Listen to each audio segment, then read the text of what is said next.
अपसु में सोमो अब्रवीत दंतर विश्वानि भेषजा। सोमदेव ने मुझे कहा है कि जल में सारी औषधियां निहित है।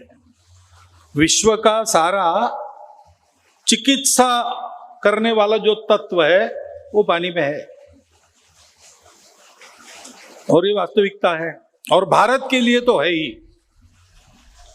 क्योंकि भारत की परंपरा में आयुर्वेद है, और आयुर्वेद की अधिकांश दवाइयां ये वाटर बेस्ड, ऐसा कहेंगे आज अंग्रेजी में, ऐसी होती है।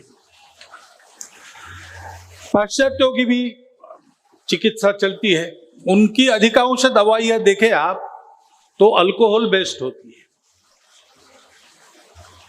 इसलिए जिसको पहले से आयुर्वेद की आदत है उस पर एलोपैथी बहुत ज्यादा परिणाम नहीं करेगी, और जो पहले से एलोपैथी ही ले रहा है उस पर आयुर्वेद का असर होगा तो जरूर, लेकिन देर से होगा। क्योंकि शरीर को जिस मूल तत्व की आदत है वो इन चिकित्साओं में बदल जाता है। हमारे यहां जल ये विश्व के भेषज को अपने में समाहित करने वाला तत्व है। तो इस जल को पानी करके नहीं पीना है,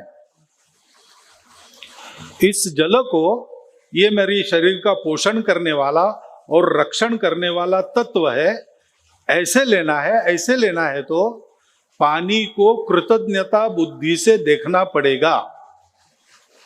ये मेरा पानी नहीं है, ये पानी भगवान ने जीवों के लिए एक औषधि निर्माण करके रखी है। भगवान के प्रति भक्ति और इस औषधि के प्रति कृतज्ञता मन में रहनी चाहिए। भक्ति और कृतज्ञता से जिसका जीवन होता है उसका जीवन विश्व को आगे बढ़ाता है, और अश्रद्धा और स्वार्थ के लिए जीने वाले लोग जीवन को पशु से बदतर जीवन बनाते हैं। हम मनुष्य है, हमको क्या चुनना है उसकी याद स्तंभ देता है। ऐसे ही आगे कहा है कि इस जल का ग्रहण मैं कर रहा हूं। क्यों कर रहा हूं? मैं ये समझकर कर रहा हूं कि ये मेरी आत्मरक्षा है।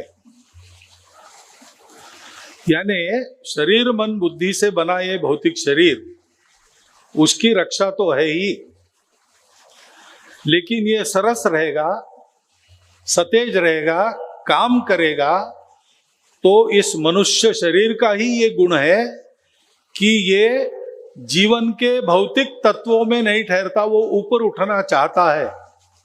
आहार निद्रा भय मैथुनंच सामान्य में तक वहां रुकता नहीं, वो धर्म और धर्म के मूल में अध्यात्म, उसकी ओर जाता है। सत्य को जानना चाहता है, और सत्य को जानते हुए भी एक प्रवाही सहानुभूति, जिसको करुणा कहते हैं, जल जिसका एक प्रतीक माना जाता है, उसका भी प्रवाह उसके अंदर रहता है।